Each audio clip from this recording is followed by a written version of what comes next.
was your first week of school? You are now listening to the Motivated Mama podcast. This is a community for parents that want to be authentically themselves while looking for judgment-free, genuine, and heartfelt parenting advice. We talk to other mothers and experts to get small, easy steps that we can take to help us accomplish our goals. Learn with me as we discover ways to break patterns of unproductive behavior repeated generation after generation in our families.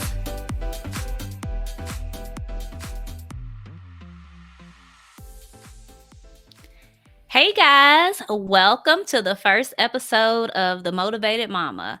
And today we are talking about something that is super, super important to me.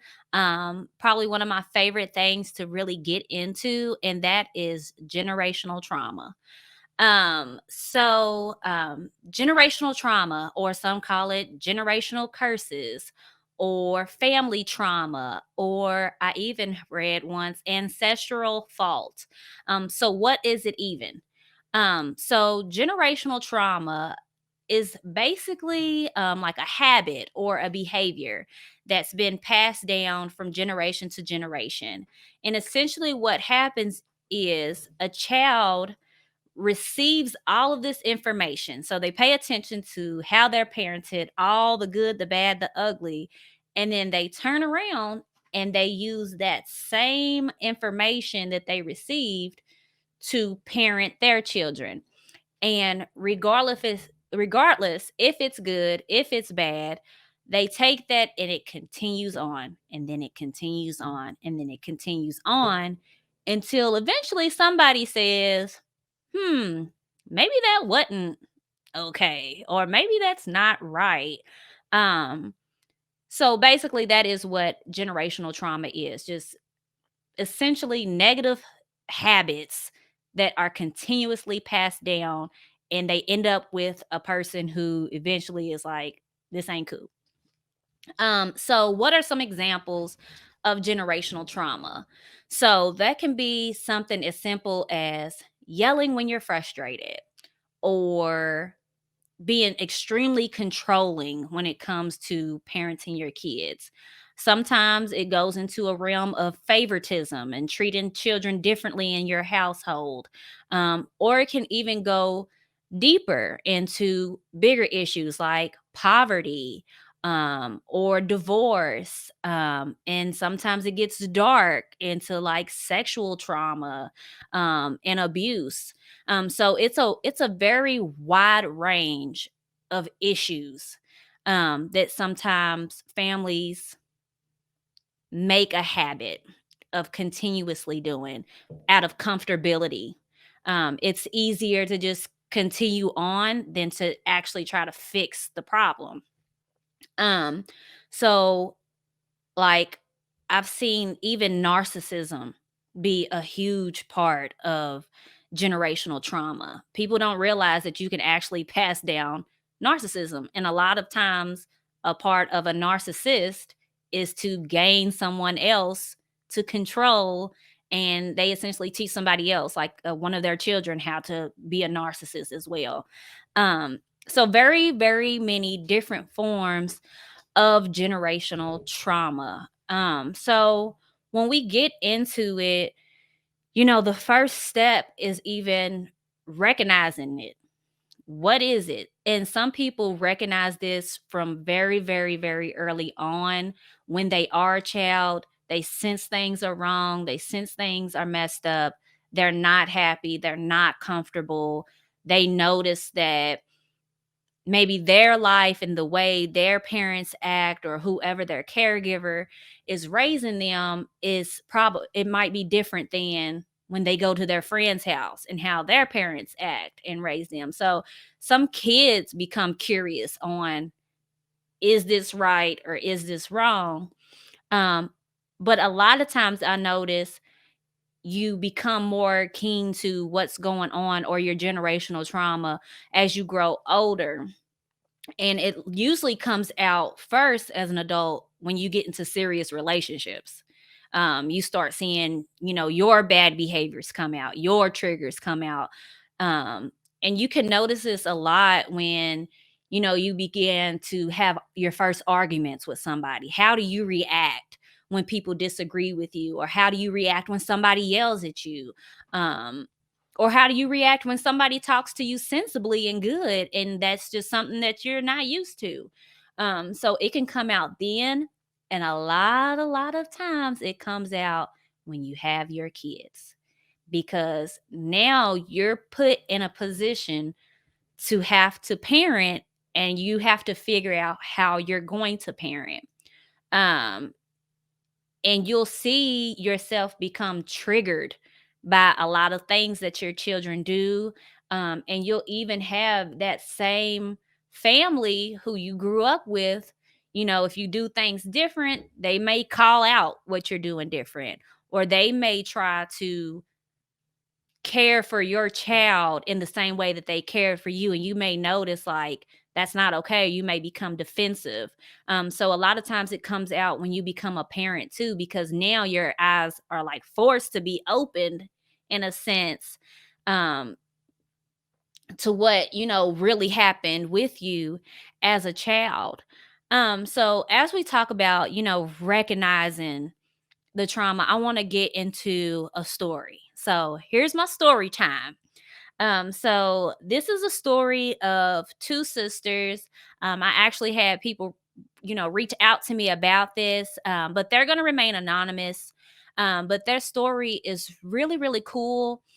These two women actually aren't even parents yet, but I think their story is a really good idea because they're already, um, noticing that things may not have been okay as a child. And just full disclaimer before we get into their story, people need to understand that generational trauma doesn't necessarily mean you had bad parents.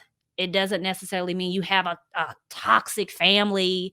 And if you're a person whose child has reached out to you about these things, you're not under attack. I feel like it's just a place that people feel like they need to heal from. So that's why they recognize it and they try to move on with fixing it, because it is just a healing process. So no one should, you know, take it as a hit to them. It's just, a way to work through it because it's generational trauma for a reason. It's something that's kind of embedded in you that you have to go back and rewind and fix. So, our story of two sisters. So the first sister, um, explained to me that she has a father who is very loving, very caring until he gets upset. And whenever he gets upset, he becomes very angry and he yells a lot and he may say things that are belittling, and he may call them out of their names or use vulgar language whenever he's angry. So this particular instance, it was her birthday rolling around and she wanted to get a tattoo. And she was turning 16 and she wanted this tattoo, and he promised her that he would take her to get the tattoo. So, she's planning it and she's planned it and she's ready to go the day of her birthday. She has the appointment. It's time to go. Well, he tells her, I'm busy. So maybe tomorrow. And of course, naturally, as a teenager, you're going to become upset because this is something that you've been looking forward to. Um, and now it's like, it doesn't matter. So in that instance, she kind of called him out because she said it's a normal thing that he does is procrastinate and put things off, which that's also a form of generational trauma is procrastination and putting things away and make it, tucking things so you don't have to deal with them. So, in his instance, he may not really wanted her to get it, but he's just telling her what she wants to hear to put it off so he doesn't have to worry about it. But in this instance, she finally calls it out. She's like, you always say tomorrow, not in a rude way, not in a, attitude and using snapping off, nothing like that. She just said, you always say tomorrow. Well, when she said that, he becomes angry, is beside itself, is screaming, yelling, cussing.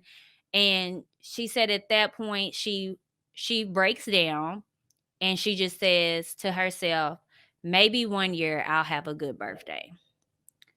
Um and that was so disheartening to me because it's not even about the tattoo. It's not about her being like a spoiled teenager who just wants what she wants right now. It's the fact that she can't speak her mind, even in this instance. And some people may think it's so petty, but even in this instance, this is just one instance where she can't say how she feels without him lashing out, which is a common thing, even when addressing generational trauma, which we're going to get into addressing it. But it's a common thing with parents where a child is to not be heard. A child is to be shut down. What I say goes. That is what it is. And if you speak the truth, you're wrong. And now you're punished for saying a fact, for stating a fact. Now you're in trouble. And I've seen it a lot. And actually, I've witnessed it.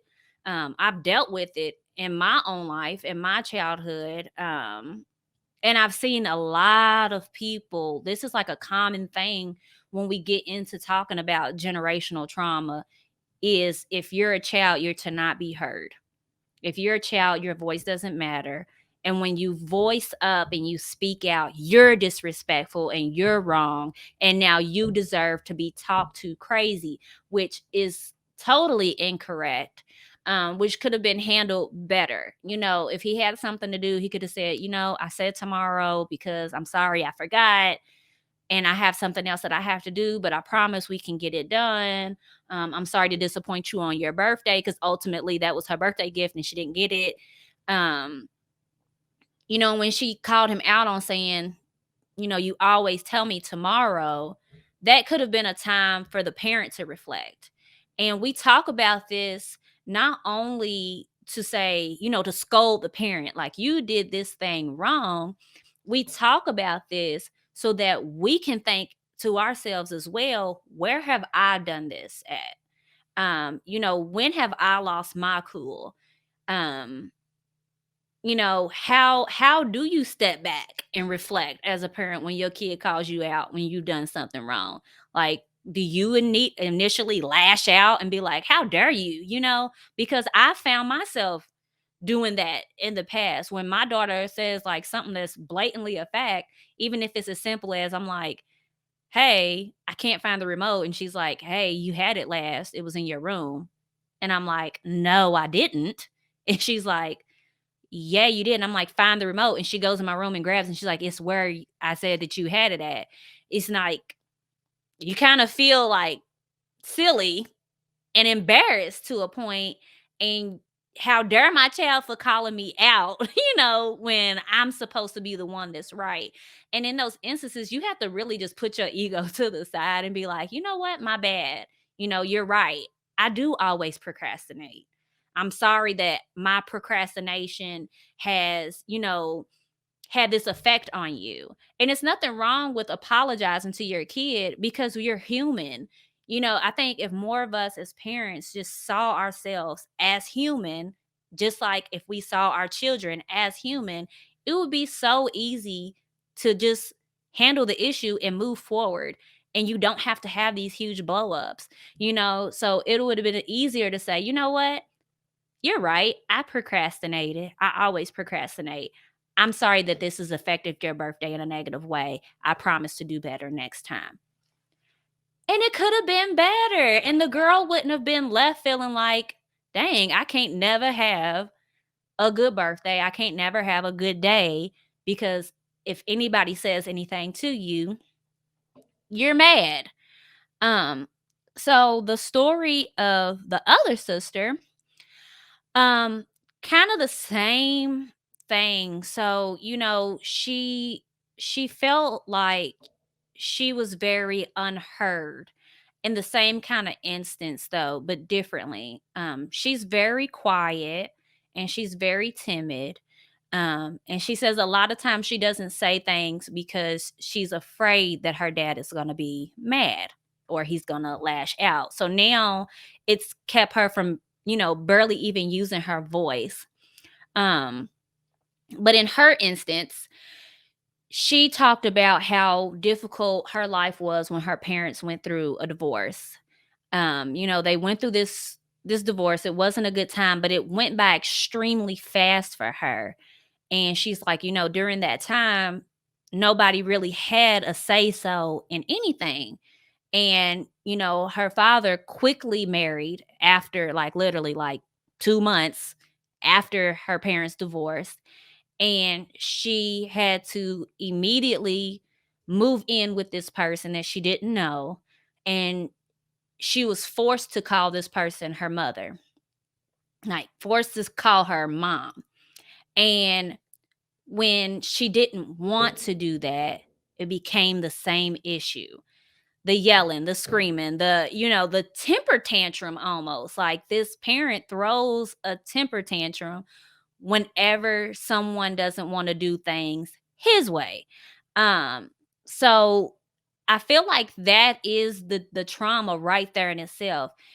The little, all the other pieces play into it, but ultimately what's hurting the two sisters that I'm hearing is he's constantly screaming and yelling and throwing a fit to get his way. And that's passed down because my mom was a screamer and a yeller my whole life. She screamed and yelled about every single thing. If the sun didn't shine right, she was mad and she's cussing and screaming and yelling. Um, and you see it a lot. You can go in public and see a parent screaming and yelling and freaking out on their kids. But in this instance, it's more of like a control thing. And the second sister's story, it's like, I'm going to control you. I'm going to tell you what you are going to do, even if that means you're calling a complete stranger your mom and you don't even know her, but you're going to do it. And if you don't do it, you're punished for not doing it. So that it's a lot of issues within that scenario itself. But I asked this sister in particular, I'm like, has this affected your relationship? Because now she's an adult and out of the house. But I asked her, I'm like, she doesn't have children yet, but do you feel like the way you were parented in these instances with your father have affected your relationships now? And she was quick to say, she was like, I mean, I don't mean to be, what did she say? I don't mean to be dramatic, but yes. Um, she says she's lost a lot of friends and she has trouble communicating in relationships now because all she knows to do is when she's angry, she screams and she yells.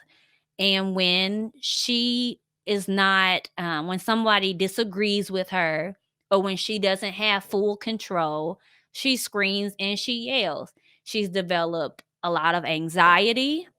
Um, and it's just been a very traumatizing issue to her to the point where, I discussed with her counseling and different things like that. And she, let me know that she's tried counseling, but something happened with, technical things like insurances and stuff. But luckily, we did find her a counselor. So she's actually gone ahead and set up counseling so that way she can, try to overcome this.